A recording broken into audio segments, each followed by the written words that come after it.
देश में चुनावी सरगर्मियां जोरों पे हैं। राजनीतिक पार्टियां चुनावी पिच पर चौके छक्के जड़ने को तैयार हैं। इसके लिए बीजेपी हो, कांग्रेस हो, सपा हो या बसपा हो, सभी राजनीतिक दल अपनी चुनावी मैदान तैयार करने में जुटे हैं। चुनावी माहौल के बीच राजनीतिक गलियारों में हिंदुत्व और जिन्ना का मुद्दा खूब ट्रेंड कर रहा है। एक तरफ जहां बीजेपी विपक्ष पर जिन्नावादी होने के आरोप लगाती है, तो दूसरी तरफ विपक्ष भी हिंदू और हिंदुत्व के शब्द जाल में बीजेपी को घेरने की कोशिश करता है। विधानसभा चुनाव को लेकर बीजेपी का पूरा फोकस उत्तर प्रदेश पे टिका है। आए दिन बीजेपी के स्टार कैंपेनर उत्तर प्रदेश में चुनावी कमान संभालते दिखाई पड़ जाते हैं। आगामी चुनाव के लिए बीजेपी बूथ स्तर के कार्यकर्ताओं में जोश भर रही है।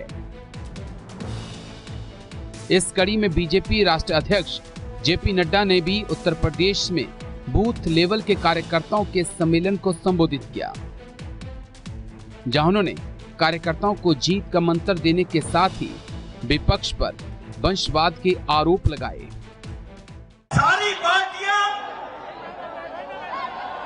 वंशवाद के साथ जुड़ी है, वोट बैंक के आधार पर काम कर रही है, जातिवाद के आधार पर काम कर रही है, धर्म को धर्म से बात करके काम कर रही है। सभी वोट बैंक की राजनीति करते हैं। कोई जिन्ना के नाम पर जीता है, कोई जाति के नाम पर पार्टी को खड़ी करता है, लेकिन ये हमारी पार्टी है जो सबका साथ, सबका विकास, सबका विश्वास और सबका प्रयास लेकर के चलती है। बूथ सम्मेलन में उत्तर प्रदेश के मुख्यमंत्री योगी आदित्यनाथ भी मौजूद रहे, जहां मंच से उन्होंने विपक्ष पर जमकर जुबानी तीर चलाए।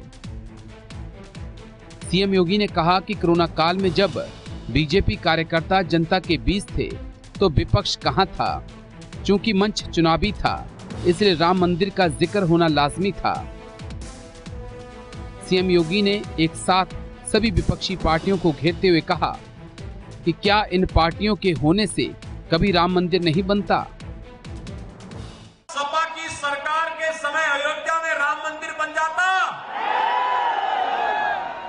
राम मंदिर बनने से खुश हैं,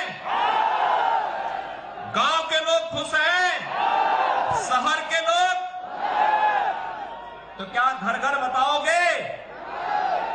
कल प्रधानमंत्री जी काशी विश्वनाथ धाम का भी लोकार्पण करने जा रहे हैं। क्या काशी विश्वनाथ धाम कांग्रेस बनाती, गोवा बनाती और बबुआ से उम्मीद करते थे क्या?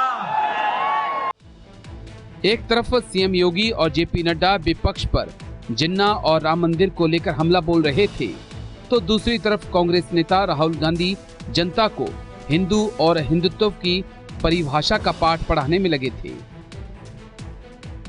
दरअसल कांग्रेस ने राजस्थान में केंद्र के महंगाई के खिलाफ महारैली का आयोजन किया था।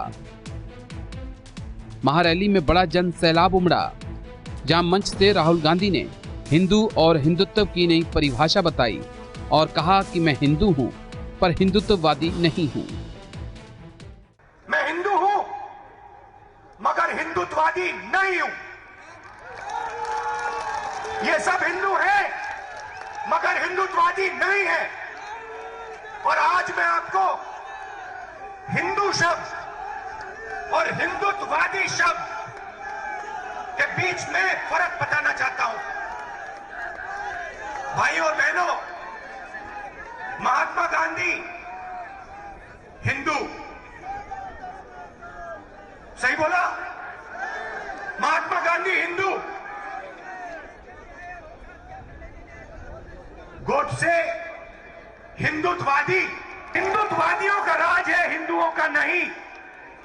और हमें एक बार फिर इन हिंदुत्ववादियों को बाहर निकालना है और एक बार फिर हिंदुओं का राज लाना है।